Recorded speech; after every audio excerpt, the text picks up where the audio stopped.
செத்தது வந்து பெரிய துயரம். தமிழ்நாடு ஒரு செக்யூரிட்டி, ஒரு கோயிலில் வேலை பார்க்குற செக்யூரிட்டி, அங்கே தேவும் இல்லை, தமிழ்நாட்டு முதலமைச்சரும் இல்லை, இந்த போலீஸும் இல்லை. அவன் செத்ததுக்கு காரணம் யாருக்கும் தெரியல. எனக்கே தெரியல ஏன் செத்தானு. ஒரு செக்யூரிட்டி, அது கோயிலில் கடவுள் இருக்கு, காவல் இருக்கு, காவல் தெய்வம் இருக்கு, இந்த செக்யூரிட்டி செத்துருக்கான். ஏன் தமிழ்நாட்டில் ஏன் நீங்க ஏன் உயிரோட முதலமைச்சரா இருக்கீங்க?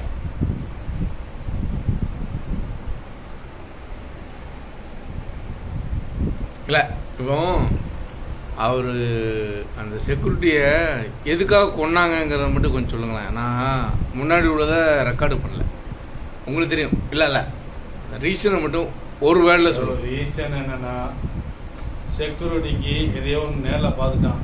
நகையை கலவங்க வந்து நகையை எடுத்ததை பார்த்தானா, கோயில் நகையை. ஆமாம், கோயில் நகையை எடுக்கும்போது எடுக்க வந்து பார்த்தானா, அதை பார்த்துட்டு இவங்க வந்து கொள்ளடிக்கிறவங்க வந்து பார்த்துட்டானு சொல்லி அவனை வந்து கொண்டாங்களா? இதுக்கு வந்து நான் போலீஸ்காரங்களுக்கும் ஒரு 10 கோடி வந்திருக்கு, உனக்கு ஒரு 1 கோடி தரேன், இவன் பார்த்துட்டான், இவனை சோழி முடிச்சிரு, அந்த போலீஸ் ஸ்டேஷன் சோழி முடிச்சிரு அப்படின்னு சொல்லிட்டாங்க.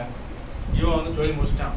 முடிச்சுட்டு இப்போ கேஸ் கோர்ட்டுன்னு நடக்குது, விசாரிப்பாங்க.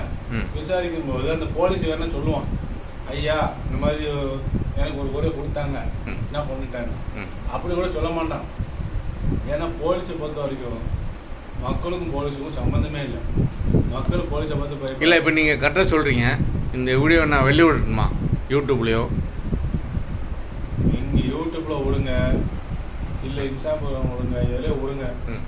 அந்த செத்து போன பையனை எங்கே விட, அவன் அம்மா அப்பாவை எங்கே விட? இல்லை, வேலை கொடுக்குறாங்கன்னு சொல்கிறாங்க. வேலை கொடுத்தா உயிர் வந்துடுமா? வேலை கொடுத்தா உயிர் வராங்க. இப்போ கூட ஒரு ஃப்ளைட்டில் வந்து அவ்வளவு 1 கோடி செத்தாங்க. ஆளுக்கு 1 கோடி ரூபா கொடுத்தாங்க. அது வேங்கினவன் எவன் தெரியுமா? செத்தவன் எவனும் தெரியுமா? ஆமாம், கொடுத்தாங்களே தெரியாது. ஃபர்ஸ்ட் செத்தவன் எவன் தெரியுமா? ஆமாம்.